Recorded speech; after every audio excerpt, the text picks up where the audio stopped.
ফের পরিবর্তন এসেছে পুলিশের পোশাকে।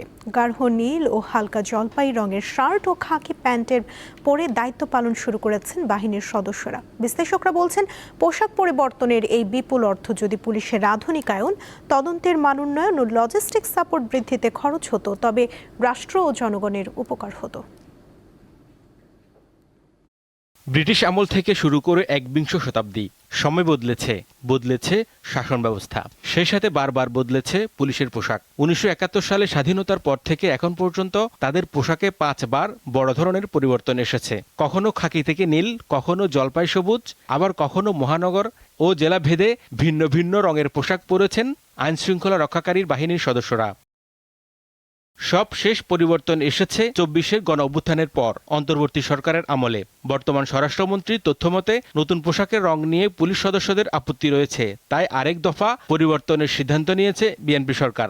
প্রজ্ঞাপন জারির পর পুলিশ ফিরেছে আগের খাকি পোশাকে।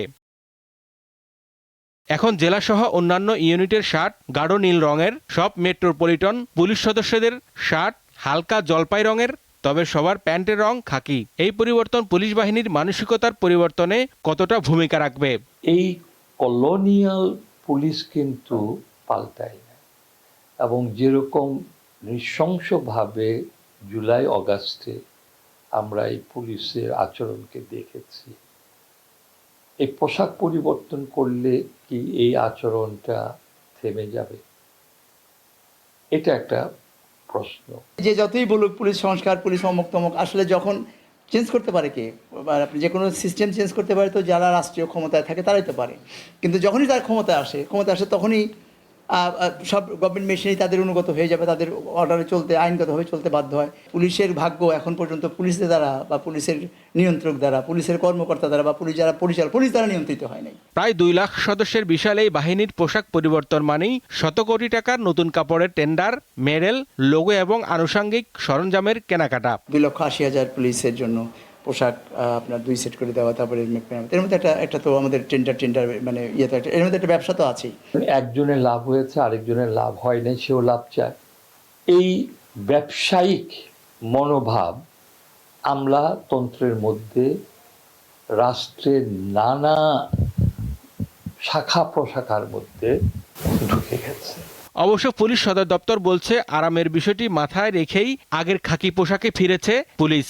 পারসেপশন থাকে এক ধরনের, আর অনেক সময় জনগণের একটা দাবি বা যেটা হচ্ছে জনমত যদি মনে করে যে না পোশাক পরিবর্তন হচ্ছে গিয়ে ভালো, সেক্ষেত্রে হয়তো সরকার বিবেচনা করে। তো ওই প্রেক্ষিতেই সবাইকে ব্যালেন্স করে একটা নতুন একটা পোশাক, যেটা যুগোপযোগী। আবার আরেকটা বিষয় হচ্ছে পোশাকের রঙের সাথে আবার নিরাপত্তা এবং আবহাওয়া জড়িত। তো সবগুলো বিষয় মাথায় রেখেই সরকার এই জাতীয় সিদ্ধান্ত নেয়। 24-এর গণ অভ্যুত্থানের পর পুলিশের সার্বিক সংস্কারের দাবি ওঠে বিভিন্ন মহল থেকে। তখন একটি কমিশনও গঠন করে অন্তর্বর্তী সরকার।